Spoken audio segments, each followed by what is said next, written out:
1970 সালে পেলে, 1986 সালে ম্যারাডোনা, দুই বিশ্বকাপের অমর স্মৃতির সাক্ষী যে আজটেকা, সেই মাটিতেই আবার বিশ্বকাপ শুরু করবে এবারের বিশ্বকাপের সহ আয়োজক মেক্সিকো। এমন এক দল বিশ্বকাপে নামলেই যারা মনে করিয়ে দেয় ফুটবল শুধু ট্রফি জেতা দেশের গল্প নয়, কখনো কখনো এটি উন্মাদনা, রং, গানের ঢেউ, ঘরের মাঠের চাপ আর বারবার একই দরজায় গিয়ে থেমে যাওয়ার গল্প। এশিয়া পোস্টের বিশেষ আয়োজন 48 দিনে 48 দলের আজকের পর্বে থাকছে সেই মেক্সিকোর কথা, যাদের এবারের লক্ষ্য পঞ্চম ম্যাচের দেয়াল ভাঙা। মেক্সিকো বিশ্বকাপের সবচেয়ে পরিচিত মুখগুলোর একটি। তারা প্রায় নিয়মিতই বিশ্বকাপে থাকে। SMC Plus electrolyte drink minerals ফিরিয়ে দিয়ে শরীরকে করে রিহাইড্রেট ও রিফ্রেশ, আর তুমি হয়ে ওঠো অদম্য। SMC Plus, অদম্য তুমি, থামবে না কখনো। প্রায় নিয়মিতই গ্রুপ পেরোয়, কিন্তু প্রায় নিয়মিতই একটা জায়গায় গিয়ে থেমে যায়। সেই জায়গাটাই মেক্সিকোর ফুটবল অভিধানে আলাদা শব্দ হয়ে গেছে, পুইন্তো পার্তিদো, অর্থাৎ পঞ্চম ম্যাচ। 1994 থেকে 2018 টানা 7 বিশ্বকাপে তারা গ্রুপ পেরিয়েছে, কিন্তু শেষ 16তেই থেমেছে। সেই কাঙ্ক্ষিত পঞ্চম ম্যাচে আর যাওয়া হয়নি।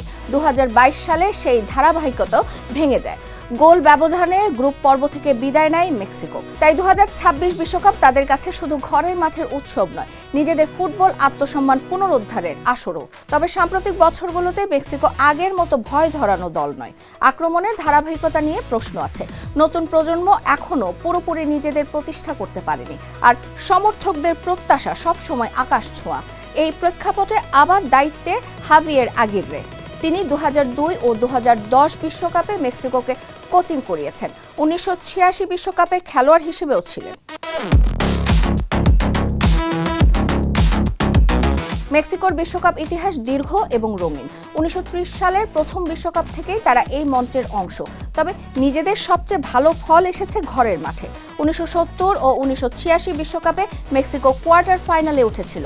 এই দুই আসরই বিশ্বকাপ ইতিহাসে বিশেষ, কারণ দুই আসরই মেক্সিকোর ফুটবল সংস্কৃতিকে বিশ্ব দরবারে আলাদা মর্যাদা দিয়েছে। তারপর থেকে আক্ষেপের শুরু। 1994 থেকে 2018 প্রতিবার মেক্সিকো শেষ 16তে ওঠে, প্রতিবারই থেমে যায়। তবে 2022 বিশ্বকাপে সেই ধারাবাহিকতাও ভেঙে যায়। মেক্সিকোর জন্য সেটি ছিল বড় সতর্কবার্তা। 2026-এ তারা ফিরছে আয়োজক হিসেবে, কিন্তু ইতিহাস বলছে মঞ্চ যত বড়, চাপও তত বেশি। মেক্সিকো 2026 বিশ্বকাপে খেলছে আয়োজক দেশ হিসেবে। যুক্তরাষ্ট্র ও কানাডার সঙ্গে তারা যৌথভাবে বিশ্বকাপ আয়োজন করছে। 3 আয়োজক দেশই সরাসরি মূল পর্বের জায়গা পেয়েছে। 2026 বিশ্বকাপে মেক্সিকো আছে গ্রুপ এতে। তাদের সঙ্গে দক্ষিণ আফ্রিকা, কোরিয়া রিপাবলিক ও চেকিয়া। গ্রুপটি সহজ নয়, তবে মেক্সিকোর জন্য সুযোগ আছে। মেক্সিকোর গ্রুপে দক্ষিণ আফ্রিকা বিশ্বকাপে ফিরেছে নতুন আত্মবিশ্বাস নিয়ে। তাদের গতির, শারীরিকতা এবং আফ্রিকান ফুটবলের স্বাভাবিক শক্তি মেক্সিকোকে পরীক্ষা করবে। উদ্বোধনী ম্যাচ হওয়ায় চাপ আরও বেশি থাকবে। কোরিয়া রিপাবলিক বিশ্বকাপে অভিজ্ঞ দল। তারা শৃঙ্খলিত, গতিময় এবং 90 মিনিট ধরে দৌড়াতে পারে। মেক্সিকোর জন্য এই ম্যাচে মাঝ মাঠের নিয়ন্ত্রণ খুব গুরুত্বপূর্ণ হবে। চেকিয়া ইউরোপীয় ঘরানার দল, শারীরিকভাবে শক্ত, সংগঠিত, সেট পিসে বিপজ্জনক। গ্রুপের শেষ ম্যাচে তাদের বিপক্ষে মেক্সিকোকে হয়তো সরাসরি নকআউটের হিসাব মেলাতে হবে। মেক্সিকো এখনও চূড়ান্ত 26 সদস্যের বিশ্বকাপ দল ঘোষণা করেনি। তবে গোলপোস্টে রাউল রাঙ্গেলকে শুরুর একাদশের সম্ভাব্য পছন্দ হিসেবে দেখা হচ্ছে।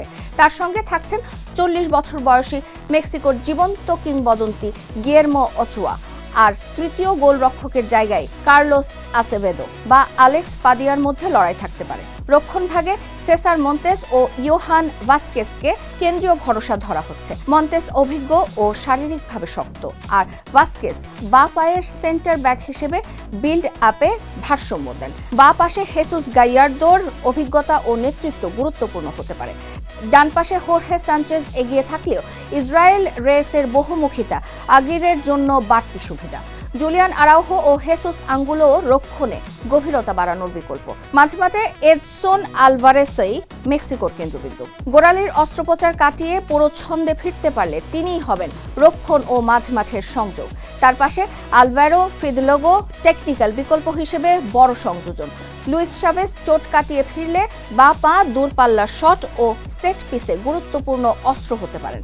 17 বছর বয়সী গিলবের্তো মোরা সৃজনশীল ঝলক দেখানোর সম্ভাব্য বেঞ্চ অস্ত্র। Brian Gutierrez, Obed Vargas, Carlos Rodriguez ও লুইস রোমো মাঝমাঠে আগুয়েরোকে আরও বিকল্প দিবেন। আক্রমণে রাউল হিমেন্সকে মূল ফোকাল পয়েন্ট হিসেবে দেখা হচ্ছে। বক্সে উপস্থিতি, অভিজ্ঞতা ও বল ধরে রাখার ক্ষমতা তাকে গুরুত্বপূর্ণ করে তোলে। জুলিয়ান কুইনোনেস গোলের জন্য বড় ভরসা, আর রোবের্তো আলভারাদো ধারাবাহিক সৃজনশীল উইঙ্গার। অ্যালেক্সিস ভেগা আক্রমণের শেষ তৃতীয়াংশে সুযোগ তৈরি ও প্লে মেকিং এর দায়িত্ব নিতে পারেন। সান্তিয়াগো হিমেনেজ ক্লাব ফর্মে ওঠানামার মধ্যেও স্কোয়াডে থাকার দৌড়ে আছেন, কারণ তার গোলের স্বাভাবিক প্রবণতা এখনও মেক্সিকোর জন্য মূল্যবান। শেষ আক্রমণ ভাগের জায়গায় আর্মান্দো গনসালেস বা জার্মান বেরতেরামের মধ্যে প্রতিযোগিতা থাকতে পারে। মেক্সিকোর সবচেয়ে বড় শক্তি ঘরের মাঠ। মেক্সিকো সিটি গুয়াদালাহারা আজকেটার ইতিহাস সবকিছু তাদের পক্ষে আবেগ তৈরি করবে। দ্বিতীয় শক্তি অভিজ্ঞতা। ওচোয়া, এডসন, লোসানো, রাউল, মন্তেজদের মতো খেলোয়াড়রা বড় ম্যাচের চাপ চেনেন। তবে দুর্বলতাও পরিষ্কার। সবচেয়ে বড় প্রশ্ন গোলের ধারাবাহিকতা। আক্রমণে নাম আছে, কিন্তু বড় ম্যাচে কে গোল করবে সেই উত্তর এখনো পুরোপুরি মেলেনি। সান্তিয়াগো হিমেনেসের উপর প্রত্যাশা বিশাল, কিন্তু বিশ্বকাপের চাপ আলাদা। আরেকটি সমস্যা, প্রত্যাশার ভার।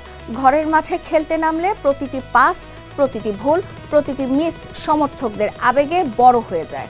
মেক্সিকো যদি প্রথম ম্যাচে দ্রুত ছন্দ না পায়, চাপ তাদের উপরে ফিরে আসতে পারে। হাভিয়ের আগুইরে বাস্তববাদী কোচ। তিনি জানেন ঘরের মাঠে মেক্সিকো শুধু রক্ষণ করে খেলতে পারবে না, আবার শুধু আবেগে আক্রমণে গেলেও বিপদ। তাই তার সবচেয়ে বড় কাজ হবে ভারসাম্য রাখা। 4-2-3-1 বা 4-3-3 ছকে মেক্সিকোকে দেখা যেতে পারে। গিয়ের্মো ওচোয়া মেক্সিকোর বিশ্বকাপ স্মৃতির এক জীবন্ত চরিত্র। 2014 সালে ব্রাজিলের বিপক্ষে সেভ, 2022 সালে পোল্যান্ডের বিপক্ষে পেনাল্টি ঠেকানো। ওচোয়া বিশ্বকাপে বারবার নিজের আলাদা গল্প লিখেছেন। সান্তিয়াগো হিমেনেজ মেক্সিকোর আক্রমণের সবচেয়ে বড় আশা। তিনি এমন একজন ফরওয়ার্ড যিনি বক্সে জায়গা নিতে পারেন, দ্রুত শট নিতে পারেন এবং অল্প সুযোগ থেকেও গোলের সম্ভাবনা তৈরি করতে পারেন। এডসন আলভারেজ দলের ভারসাম্যের কেন্দ্র। রক্ষণে ঢাল, মাঝে মাঝে লড়াই, বল জেতা এবং চাপের মুহূর্তে শরীর লাগিয়ে দাঁড়ানো এডসনের ভূমিকা মেক্সিকোর জন্য অপরিহার্য। মেক্সিকোর গ্রুপ কঠিন, তবে সুযোগও পরিষ্কার। আয়োজক হিসেবে তারা ফেভারিটদের একজন নয়, কিন্তু গ্রুপ থেকে ওঠার বাস্তব সম্ভাবনা তাদের আছে। এশিয়া পোস্ট থেকে আমাদের প্রেডিকশন, মেক্সিকো গ্রুপ থেকে উঠবে। আসল প্রশ্ন, তারা কি এবার শেষ 16-র পরও টিকে থাকতে পারবে? সব মিলিয়ে মেক্সিকোর সামনে সুযোগ আছে, তবে আক্রমণের ধারাবাহিকতা না থাকলে এবং চাপ সামলাতে না পারলে পুরনো গল্প আবার ফিরতে পারে।